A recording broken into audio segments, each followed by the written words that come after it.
English classes ਦੇ ਵਿੱਚ ਤੁਹਾਡਾ ਬਹੁਤ-ਬਹੁਤ ਸਵਾਗਤ ਹੈ ਜੀ। ਅੱਜ ਦੇ ਇਸ ਲੈਕਚਰ ਵਿੱਚ ਅੱਜ ਅਸੀਂ ਗੱਲ ਕਰਨ ਜਾ ਰਹੇ ਹਾਂ ਸੈਮੂਅਲ ਰਿਚਰਡਸਨ ਜਿਹੜਾ ਕਿ ਇੰਗਲਿਸ਼ ਲਿਟਰੇਚਰ ਦਾ ਪਹਿਲਾ ਨੋਵਲਿਸਟ ਹੋਇਆ। ਪਰ ਉਸ ਬਾਰੇ ਗੱਲ ਕਰਨ ਤੋਂ ਪਹਿਲਾਂ ਅਸੀਂ ਨੋਵਲ ਦੀ ਇੱਕ ਨਵਾਂ ਲਿਟਰੇਰੀ ਜਨਰ ਦੇ ਤੌਰ ਤੇ ਕਿਸ ਤਰ੍ਹਾਂ ਨਾਲ ਇਸ ਨੋਵਲ ਦਾ ਰਾਈਜ਼ ਹੋਇਆ ਉਸ ਬਾਰੇ ਅਸੀਂ ਥੋੜ੍ਹੀ ਗੱਲ ਕਰਾਂਗੇ।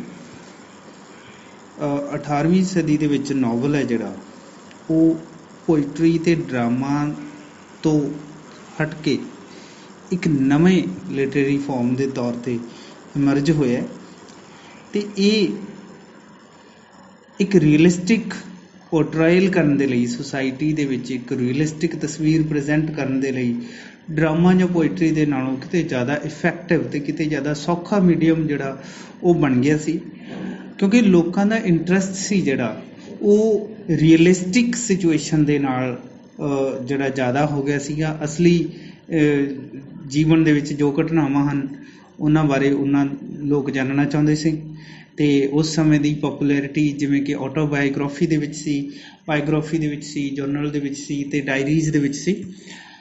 ਅਤੇ ਉਸ ਤੋਂ ਬਾਅਦ ਨੋਵਲ ਦੇ ਵਿੱਚ ਇੱਕ ਮਿਡਲ ਕਲਾਸ ਦੇ ਜਿਹੜੇ ਕਰੈਕਟਰ ਹੈ, ਕਿਸ ਤਰ੍ਹਾਂ ਦੇ ਜਿਹੜੇ ਕਰੈਕਟਰ ਹੈ ਉਹ ਮਿਡਲ ਕਲਾਸ ਦੀ ਜਿਹੜੀ ਸੁਸਾਇਟੀ ਦੇ ਵਿੱਚ ਉਹਨਾਂ ਦਾ ਪੋਰਟਰਾਇਲ ਹੋਇਆ ਉਹ ਇਸ ਨਾਵਲ ਦੇ ਵਿੱਚ ਬੜੀ ਖੂਬਸੂਰਤੀ ਦੇ ਨਾਲ, ਕਿਉਂਕਿ ਇਹਦੇ ਵਿੱਚ ਕਿਸੇ ਤਰ੍ਹਾਂ ਦੀ ਜਿਹੜੀਆਂ ਰਿਸਟ੍ਰਿਕਸ਼ਨ ਸਾਨੂੰ ਪੋਇਟਰੀ ਦੇ ਵਿੱਚ ਜਾਂ ਡਰਾਮਾ ਦੇ ਵਿੱਚ ਹੁੰਦੀਆਂ ਉਹ ਨਾਵਲ ਦੇ ਵਿੱਚ ਨਹੀਂ ਹੁੰਦੀਆਂ ਸੀ, ਤਾਂ ਇਸ ਕਰਕੇ ਉਹਨਾਂ ਨੂੰ ਬੜੀ ਲੈਂਥ ਦੇ ਨਾਲ ਅਤੇ ਬੜੀ ਡਿਟੇਲ ਦੇ ਨਾਲ ਜਿਹੜਾ ਉਹਨਾਂ ਦੇ ਇਸ਼ੂ ਜਿਹੜੇ ਇਸ ਦੇ ਵਿੱਚ ਰੱਖੇ ਜਾਂਦੇ ਸੀ। ਇਸ ਤੋਂ ਇਲਾਵਾ ਇਹਦਾ ਇਮੈਜੀਨੇਸ਼ਨ ਅਤੇ ਗੋਥਿਕ ਐਲੀਮੈਂਟ ਵੀ ਇਸ ਦੇ ਵਿੱਚ ਫੋਕਸ ਕੀਤੇ ਜਾਣ ਲੱਗ ਪਏ।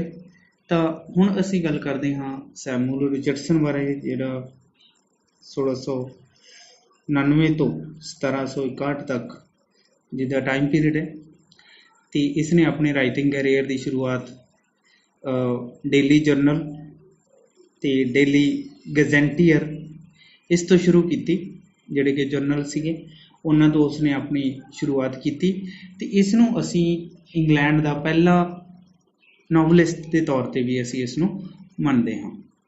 ਇਸ ਦਾ ਪਹਿਲਾ ਜਿਹੜਾ ਫੇਮਸ ਵਰਕ ਹੈ ਉਹ ਹੈ ਜੀ ਪਾਮੇਲਾ ਵਿਰਚੂ ਰਿਵਾਰਡਡ, ਜਿਹੜਾ ਕਿ 1740 ਦੇ ਵਿੱਚ ਛਪਿਆ ਅਤੇ ਇਹ ਐਪਿਸਟਲਰੀ ਨਾਵਲ ਹੈ। ਐਪਿਸਟਲਰੀ ਨਾਵਲ ਉਸ ਨਾਵਲ ਨੂੰ ਕਿਹਾ ਗਿਆ ਜਿਹਦੇ ਵਿੱਚ ਲੈਟਰਸ ਦੇ ਜ਼ਰੀਏ ਜਿਹੜੀ ਕਹਾਣੀ ਹੈ ਉਹ ਅੱਗੇ ਵੱਧਦੀ ਹੈ। ਅਤੇ ਨਾਵਲਸ ਆਫ ਮੈਨਰਸ ਜਿਵੇਂ ਅਸੀਂ ਦੇਖਿਆ ਹੈ ਕਿ ਜਿਵੇਂ ਕਾਮੇਡੀ ਆਫ ਮੈਨਰਸ ਜਾਂ ਕਾਮੇਡੀ ਆਫ ਹਿਊਮਰਸ, ਜਿਹੜੀਆਂ ਦੋ ਟਰਮ ਹੈ।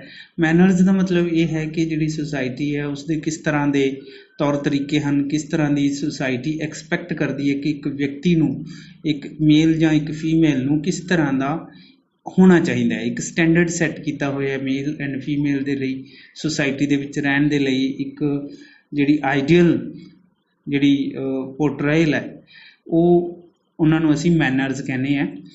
ਤਾਂ ਪਹਿਲਾ ਟਰੂ ਇੰਗਲਿਸ਼ ਨਾਵਲ ਹੈ ਜਿਸ ਦੇ ਵਿੱਚ ਪਾਮੇਲਾ ਜੋ ਕਿ ਇਸ ਦਾ ਮੇਨ ਕਰੈਕਟਰ ਹੈ ਉਸ ਨੂੰ ਆਪਣੀ ਜਿਹੜੀ ਚੈਸਟਿਟੀ ਹੈ ਉਸ ਨੂੰ ਮੇਨਟੇਨ ਰੱਖਣ ਦੇ ਵਿੱਚ ਕਿਸ ਤਰ੍ਹਾਂ ਦੀਆਂ ਪ੍ਰੋਬਲਮਸ ਆਉਂਦੀਆਂ ਹਨ ਅਤੇ ਉਹਦਾ ਜਿਹੜਾ ਐਮਪਲੋਇਰ ਹੈ ਜਿਹਦੇ ਅੰਡਰ ਉਹ ਕੰਮ ਕਰ ਰਹੀ ਹੈ ਮਿਸਟਰ ਬੀ, ਉਹ ਉਸਨੂੰ ਕਾਫੀ ਸਡਿਊਸ ਕਰਨ ਦੀ ਕੋਸ਼ਿਸ਼ ਕਰਦਾ ਹੈ, ਪਰ ਉਹ ਕਿਵੇਂ ਆਪਣਾ ਜਿਹੜਾ ਵਿਰਚੂ ਹੈ ਉਹ ਬਚਾ ਕੇ ਰੱਖਦੀ ਹੈ। ਇਸ ਦਾ ਪੂਰਾ ਜਿਹੜਾ ਸਟਰਗਲ ਹੈ ਉਹ ਇਸ ਨਾਵਲ ਦੇ ਵਿੱਚ ਦਿੱਤਾ ਹੋਇਆ। ਬੈਡਫੋਰਡਸ਼ਾਇਰ ਉਸ ਜਗ੍ਹਾ ਦਾ ਨਾਮ ਹੈ ਜਿੱਥੇ ਨਾਵਲ ਸਿਚੁਏਟਡ ਹੈ ਅਤੇ ਇੱਥੇ ਮਿਸਟਰ ਬੀ ਜੋ ਹੈ, ਜੋ ਕਿ ਉਸਦੀ ਮਦਰ ਹੈ, ਉਸਦੀ ਸਰਵੈਂਟ ਸੀ ਪਾਮੇਲਾ, ਉਸਦੀ ਡੈਥ ਤੋਂ ਬਾਅਦ ਮਿਸਟਰ ਬੀ ਉਹਦਾ ਐਮਪਲੋਇਰ ਬਣ ਜਾਂਦਾ ਅਤੇ ਉਸਨੇ ਉਸਨੂੰ ਕਈ ਵਾਰ ਸਡਿਊਸ ਕਰਨ ਦੀ ਕੋਸ਼ਿਸ਼ ਕੀਤੀ ਸੀ, ਪਰ ਪਾਮੇਲਾ ਨੇ ਆਪਣੇ ਆਪ ਨੂੰ ਉਸ ਤੋਂ ਬਚਾਇਆ ਹੋਇਆ।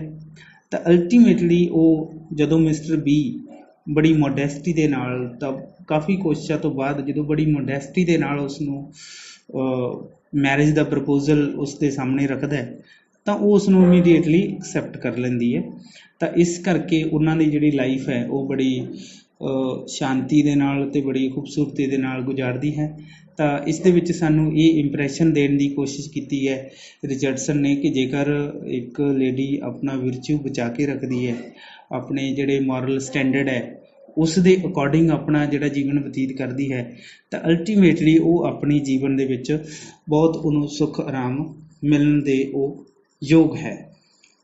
ਇਸ ਤੋਂ ਬਾਅਦ ਇਹਦਾ ਅਗਲਾ ਨਾਵਲ ਹੈ ਕਲੈਰਿਜ਼ਾ ਹਿਸਟਰੀ ਆਫ ਯੰਗ ਲੇਡੀ, ਜਿਹੜਾ ਕਿ 1748 ਦੇ ਵਿੱਚ ਛਪਿਆ। ਇਹ ਵੀ ਆਪਣੇ ਪਿਛਲੇ ਨਾਵਲ ਦੀ ਤਰ੍ਹਾਂ ਐਪਿਸਟਲਰੀ ਨਾਵਲ ਹੈ ਅਤੇ ਇਸ ਦੇ ਵਿੱਚ ਕਲੈਰਿਜ਼ਾ ਹਾਰਲੋਕ ਦੀ ਕਹਾਣੀ ਦੇ ਉੱਪਰ ਇਹ ਆਧਾਰਿਤ ਹੈ, ਜਿਸ ਦੇ ਵਿੱਚ ਕਿ ਉਹ 18 ਸਾਲ ਦੀ ਲੜਕੀ ਹੈ, ਲੋ ਸਟੇਟਸ ਦੀ ਹੈ, ਪਰ ਉਹਦਾ ਪਰਿਵਾਰ ਹੈ ਜਿਹੜਾ ਉਹ ਬੜਾ ਅਮੀਰ ਹੈ। ਤਾਂ ਇਸ ਦੇ ਵਿੱਚ ਜਿਹੜਾ ਕਰੈਕਟਰ ਹੈ ਰਿਚਰਡ ਲਵਲੇਸ, ਉਹ ਕਲੈਰਿਜ਼ਾ ਨੂੰ ਮੈਰਿਜ ਦੇ ਲਈ ਪ੍ਰਪੋਜ਼ ਕਰਦਾ ਹੈ, ਪਰ ਕਲੈਰਿਜ਼ਾ ਉਸ ਦੇ ਨਾਲ ਹਾਲਾਂਕਿ ਉਸ ਦੀ ਫੈਮਿਲੀ ਉਸ ਨੂੰ ਨਹੀਂ ਐਕਸੈਪਟ ਕਰਦੀ ਲਵਲੇਸ ਨੂੰ, ਉਸ ਦੀ ਮੈਰਿਜ ਰੋਜਰ ਸੋਲਮਨ ਨਾਮ ਦੇ ਵਿਅਕਤੀ ਨਾਲ ਕਰਨਾ ਚਾਹੁੰਦੀ ਹੈ, ਪਰ ਕਲੈਰਿਜ਼ਾ ਉਸ ਨੂੰ ਰਿਫਿਊਜ਼ ਕਰ ਲੈਂਦੀ ਹੈ। ਪਰ ਲਵਲੇਸ ਵੀ ਜੋ ਹੈ ਉਸ ਨੂੰ ਕਨਵਿੰਸ ਕਰ ਲੈਂਦਾ ਹੈ ਉਸ ਦੇ ਨਾਲ ਲਿਜਾਣ ਦੇ ਲਈ, ਰਨਅਵੇ ਮਤਲਬ ਆਪਣੇ ਪਰਿਵਾਰ ਤੋਂ ਉਸ ਨੂੰ ਭਜਾ ਲਿਜਾਣ ਦੇ ਲਈ ਉਸ ਨੂੰ ਰਾਜ਼ੀ ਕਰ ਲੈਂਦਾ ਹੈ। ਤਾਂ ਉਸ ਦੀ ਜਦੋਂ ਰੈਪੂਟੇਸ਼ਨ ਇਸ ਦੇ ਨਾਲ, ਇਸ ਤਰ੍ਹਾਂ ਦੀ ਐਕਟੀਵਿਟੀ ਦੇ ਨਾਲ ਉਹਦੀ ਰੈਪੂਟੇਸ਼ਨ ਖਰਾਬ ਹੋ ਜਾਂਦੀ ਹੈ, ਤਾਂ ਲਵਲੇਸ ਉਸ ਨੂੰ ਯੂਜ਼ ਕਰਨਾ ਚਾਹੁੰਦਾ ਹੈ, ਮਤਲਬ ਉਹਦੇ ਨਾਲ ਉਸ ਮੈਰਿਜ ਕਰਾਉਣ ਦੇ ਲਈ ਉਹ ਸੀਰੀਅਸ ਨਹੀਂ ਹੈਗਾ। ਤਾਂ ਸਿੰਪਲੀ ਉਸ ਨੂੰ ਉਹਦੇ ਜਿਹੜੇ ਸੈਕਸ਼ੂਅਲ ਐਡਵਾਂਸਿਸ ਲੈਣਾ ਚਾਹੁੰਦਾ ਹੈ, ਪਰ ਆਖਿਰਕਾਰ ਉਹ ਉਸ ਨੂੰ ਰੇਪ ਕਰ ਦਿੰਦਾ ਹੈ। ਪਰ ਉਹਦੇ ਵਿੱਚ ਇੱਕ ਬੈਲਫੋਰਡ ਨਾਮ ਦਾ ਕਰੈਕਟਰ ਹੈ ਜਿਹੜਾ ਕਿ ਉਸ ਨੂੰ ਬਚਾਉਂਦਾ ਹੈ, ਅਤੇ ਅਲਟੀਮੇਟਲੀ ਕਲੈਰਿਜ਼ਾ ਜਿਹੜੀ ਉਹ ਖਾਣਾ ਛੱਡ ਦਿੰਦੀ ਹੈ ਅਤੇ ਆਖਿਰਕਾਰ ਉਹ ਆਪਣੇ ਆਪ ਨੂੰ ਸੁਸਾਈਡ ਕਰ ਲੈਂਦੀ ਹੈ। ਤਾਂ ਇਸ ਕਰਕੇ ਇਸ ਦੇ ਵਿੱਚ ਦੱਸਿਆ ਗਿਆ ਹੈ ਕਿ ਬਾਅਦ ਦੇ ਵਿੱਚ ਉਸ ਕਲੈਰਿਜ਼ਾ ਦੀ ਪੂਰੀ ਫੈਮਿਲੀ ਨੂੰ ਪਤਾ ਲੱਗਦਾ ਹੈ ਕਿ ਕਲੈਰਿਜ਼ਾ ਕਿਸ ਤਰੀਕੇ ਦੇ ਨਾਲ ਉਹਦੇ ਨਾਲ ਬੈਡ ਬਿਹੇਵੀਅਰ ਹੋਇਆ। ਇਸ ਤੋਂ ਬਾਅਦ ਇੱਕ ਅਗਲਾ novel history of Sir Charles Grandison, ਜਿਹੜਾ ਕਿ 1793 ਦੇ ਵਿੱਚ ਛਪਿਆ। ਇਹ ਵੀ ਇੱਕ ਐਪਿਸਟਲਰੀ ਨਾਵਲ ਹੈ। ਇਹਦੇ ਵਿੱਚ ਜਿਹੜੀ ਕਹਾਣੀ ਹੈ ਉਹ ਹੈਰੀਥ ਬਾਇਰੋਨ ਤੋਂ ਸ਼ੁਰੂ ਹੁੰਦੀ ਹੈ, ਜਿਹੜਾ ਕਿ ਇੱਕ ਵਿਅਕਤੀ ਪੌਲ ਸੈਕਫਨ ਉਸ ਨੂੰ ਕਿਡਨੈਪ ਕਰ ਲੈਂਦਾ ਹੈ ਅਤੇ ਉਸ ਨੂੰ ਸਰ ਚਾਰਲਸ ਗੈਂਡੀਸਨ ਰੈਸਕਿਊ ਕਰ ਲੈਂਦਾ, ਉਸ ਨੂੰ ਬਚਾ ਲੈਂਦਾ। ਅਤੇ ਬਾਕੀ ਦਾ ਜਿਹੜਾ ਨਾਵਲ ਹੈ ਉਹ ਸਰ ਚਾਰਲਸ ਗੈਂਡੀਸਨ ਦੀ ਜਿਹੜੀ ਪੂਰੀ ਲਾਈਫ ਹੈ ਉਸ ਦੇ ਉੱਪਰ ਆਧਾਰਿਤ ਹੈ। ਇਹ ਵੀ ਇੱਕ ਬਹੁਤ ਹੀ ਆਈਡੀਅਲ ਕਿਸਮ ਦਾ ਵਿਅਕਤੀ ਹੈ, ਇੱਕ ਮੇਲ ਜਿਹੜਾ ਪ੍ਰੋਟੈਗੋਨਿਸਟ ਹੈ। ਪਹਿਲਾਂ ਜਿਹੜੇ ਅਸੀਂ ਦੋ ਨਾਵਲ ਦੇਖੇ ਸੀ ਉਹਦੇ ਵਿੱਚ ਫੀਮੇਲ ਪ੍ਰੋਟੈਗੋਨਿਸਟ ਸੀ, ਫੀਮੇਲ ਹੀਰੋ ਸੀ। ਇਸ ਦੇ ਵਿੱਚ ਇਹ ਇੱਕ ਮੇਲ ਕਾਊਂਟਰ ਪਾਰਟ ਹੈ, ਮਤਲਬ ਇੱਕ ਤਰ੍ਹਾਂ ਨਾਲ ਪਾਮੇਲਾ ਦਾ ਮੇਲ ਕਾਊਂਟਰ ਪਾਰਟ ਹੈ। ਜਿਸ ਤਰ੍ਹਾਂ ਦਾ ਵਿਰਚੂ ਪਾਮੇਲਾ ਕੋਲ ਹੈ ਉਸੇ ਤਰ੍ਹਾਂ ਨਾਲ ਹੀ ਸਰ ਚਾਰਲਸ ਗੈਂਡੀਸਨ